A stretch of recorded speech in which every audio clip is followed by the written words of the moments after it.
Coming up next on the Jeff Crilley Show, we'll take a look at how to make your team more productive with the author of this great book. It's called Less is the New More. That's just ahead.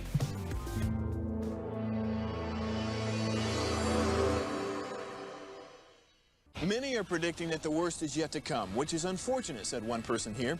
Until now, they've enjoyed the reputation of being the nation's icebox. Watched a burglar in his home this morning by webcam. As a journalist of over 25 years, stories are what make my world turn. Reporting live from the Dallas newsroom tonight, Jeff Crilley, Fox 4 News. But in 2008, I took the jump from my familiar life and started a PR firm from my home. We're talking about anyone with a camcorder like the one I'm using becomes a television network. We started slowly growing the company, and we now have over 100 clients, and we've branched into the world of live digital broadcasting. I now own 8 different TV studios and have a huge team, and the stories that I now get to share are sometimes the most important of my life.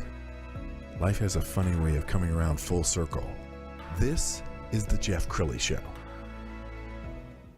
Well, we've been hearing a loud drumbeat for the last couple years about a 4-day work week. Obviously, the employees would love it to have a 3-day weekend, but many bosses are frankly worried that productivity would go down. How do you spike the productivity so you can get 5 days packed into 4? To talk about that today, Chris Lee, he's a productivity speaker and author and coach. Thanks for coming on the show.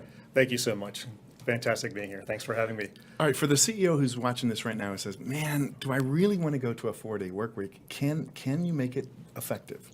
So the short answer is yes, and it's been done before, and it's happening again now. But my thing is, you can decide. There are many choices and options for doing the 5th day. But the goal is not just that day off, or so employees can do their thing, but that is important too. We're coming out of the pandemic and the great resignation, the great reset, the great everything, right? People know what they don't want to do, and we haven't figured out exactly what is going to work for them. So the idea of the 4-day week is to give them a better work-life balance and quality of work life, because not everybody can be their own boss and go out or do nothing, okay? We need to make the workplace a good and fun place to be too. So the idea is to ramp up your productivity without working harder and actually working less. Try to compress your week into 4 days, and now you can decide as a person, as a business, what to do with the 5th day.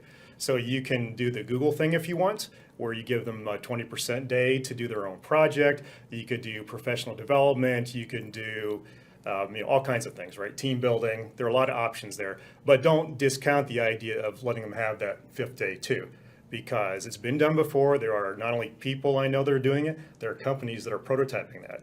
So it's something you want to consider to be competitive, but it's a win-win. It's not just for the employees. It makes everything good. It's for your company, your productivity, the workplace culture and environment. Chris, let's talk about your book, Less is the New More. I love the title. That was a typo that I didn't catch before it went to printing. Here's a tip for you, Jeff. Don't use the Tajikistan editor. Go with somebody who speaks English. No, clearly that's a play on words, like red is the new black. But it speaks to that theme that I kind of mentioned here, is that doing less is more powerful than doing more, and it's true for individuals, and it's true in corporate as well, because what I see again and again is when people get overworked and overwhelmed in corporate or in person, they try to do more things. And it sounds crazy, but they'll try to do more things to see what sticks. They'll multitask too much. They get desperate and try to do more metrics, more process, and that only makes things worse. What they really need to do is figure out how to do less. But I mean, the devil's in the details. Well, I don't know who came up with that expression, I guess it is, but the angel's in the details too. So if you figure out how to do that and focus on what really matters and what moves the needle, then you're actually going to be more productive. And so people get that if you work less, you will get the work-life balance.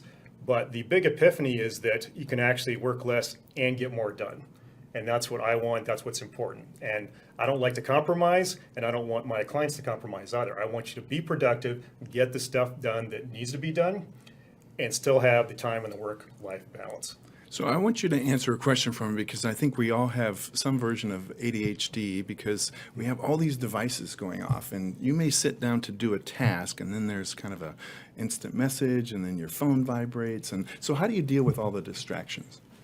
Yeah, and that's where the details and the tactics come in, because people get, okay, yeah, that's bad, but how do they know how to stop that? I mean, they can't help themselves, right? So one thing is powerful, just one of many, is to get up and make a commitment to yourself that you will not look at your phone for an hour. I mean, most people roll over from bed and look at their phone, okay? And now you set the precedent for your whole day, for being distracted, for giving up your time, control of your time to other factors and other people. So start with that one. Commit to yourself. That, and of course, if an urgent call, you may have to look. But for the most part, you can get away without looking at your phone for a whole hour. Do something productive, or do something energizing, meditate or something for an hour, and start with that. And it'll be such a powerful thing. And that's just one of many things you can do. Sure, Chris, I love your social media. You have wonderful video tips. Let's go ahead and roll one now. I can fix your team's productivity with one principle, and that's to stop letting them think so much. Because thinking takes time, thinking takes energy. There are two reasons why your people aren't getting stuff done, and that's one, they're not sure what to do, or they have too many things to think about doing, and two, there are too many distractions keeping them from doing the one thing they should be doing. So number one, make sure you have one clear mission you don't have to think about, one clear current project you don't have to think about, and try to have one best thing for them to do every morning that they don't have to think about. And of course, the second one is to stop hitting them with all those distractions that keep them from doing the one thing they should be doing. And that includes all those meetings they're constantly having all day, all week. So yeah, that's hard, but figure that out and your team will start crushing it. Mic drop. Love the mic drop. I want to ask you about a survey I saw. They asked employees what were the biggest things causing them fatigue. Number one, I think, was too many Zoom meetings. And number two was colleagues coming up and interrupting their day. So how does a CEO take your book and start to implement some of these ideas? It's good that you mentioned a CEO, because a lot of times it helps starting top down, because I've been there and I've been, part of the problem as well as the solution. And there's a tendency to say, okay, well, I got an important thing now. It's important. Let's take care of it now, right? And rally the teams. But you're part of the problem if you're interrupting them or getting them on a lot of meetings. And, so we've seen that before Zoom, but Zoom just really hyper amplified it, because there are main jobs that people have. And so anything you take away from doing that main job is a distraction. Some are necessary, but we just keep adding onto it. So if you have a salesman, okay, the salesman should probably be out selling. Okay, that's his job. That's what he's good at. That's what you want him to do, or her. But what we do is we have them be on Zooms. We sit there and analyze data by committee and all these things that seem like, good corporate processes to do. But the end result is we keep adding more and more onto each worker. And that's a sales example, but that happens in every organization there is, pretty much, where they're not able to get to their core thing because they're constantly distracted by all of those things. So I know you're a corporate coach. So you coach both at the CEO level or the C-suite level. What are some things that you're being asked to coach on these days? So the symptoms are not real mystical or magical. I mean, people know that their teams aren't getting stuff done, that they're complaining about their work-life balance, and rightly so. And again, it's gotten worse since the pandemic, because people are already with downsizing, doing the job of 2 people, and with the changes from the pandemic, they were doing literally the job of 4 people sometimes, taking on multiple teams or responsibilities. So they know that, but how do you get out from under that? So that's the challenge. And the thing is, you try to, what I see the mistake is you think you can figure it out. And maybe eventually, but what you really need is a methodology and someone to guide you through that, to get out from under that situation you're in. Same with PR, right? So you could figure that out yourself, but if you got an expert, Jeff Crilley here, why would you do that? Why wouldn't you get somebody as a guide to take you through that? And that's what this is about. So I can't just assume I know how to solve their problems, but I know how to solve a lot of productivity problems. So I'm going to go in and listen to and look at, that's the other thing too, is knowing where to look. I go into a dermatologist and you walk in and they're staring at your face and they know, boom, boom, okay, you got this and this, right? You know where to look. So I know what the places to look and the questions to ask to say, okay, are you having problems with, usually the multitasking, the meetings is a big one. It's like, you got to cut back on that. But there's other things like handoffs, of having non-alignment, having multiple priorities, or not having a good mission aligned down to the team. That causes all kinds of ramifications and problems. So. Sure. I know another thing you're passionate about is CEO clubs. It's a global organization, and you're about to launch a new local chapter. Is that right? That's correct. And you know this, but for your listeners, we met through our friend Marie Diaz, who is really amazing. I love her energy and presence. It's almost like she's in the room here with us. Anyway, so I love the experience of those happy hours and meetings we had. Mm-hmm. And I've been in networking groups. I was a VP of a chapter of a national networking group. I got to not like them after a while. They didn't feel authentic. They didn't feel powerful. This experience has been way better. And that's what we want to do. So it's already an existing global thing that Marie is wanting to re-energize and expand out now. And I thought it was a fantastic idea. So I'm going to be, as you mentioned, so we're going to start with the DFW, or Marie's going to start, and I'm going to do the South Lake chapter in the area. So the Metroplex is big, and I love the Metroplex, but it's a long distance, right? So the idea is that people can drive within their community, one, and two, we want it to be an upscale experience. Like I said, we don't want to be like the normal networking experience. We want powerful, successful people to be able to come and rub shoulders with other successful leaders in the area and hear great guest speakers and also have a light, fun experience. So, why would that type of person come out? We know why people come out to networking groups, but what would bring a successful, overworked leader, what would make them want to come out to these things? And we've seen how that can work. Sure, I'm excited about it. We're going to put up the global website, which is CEO Clubs Worldwide, and this organization has been around for a long time, but they're kind of getting a rebrand right now, thanks to yourself and Marie Diaz here in Dallas.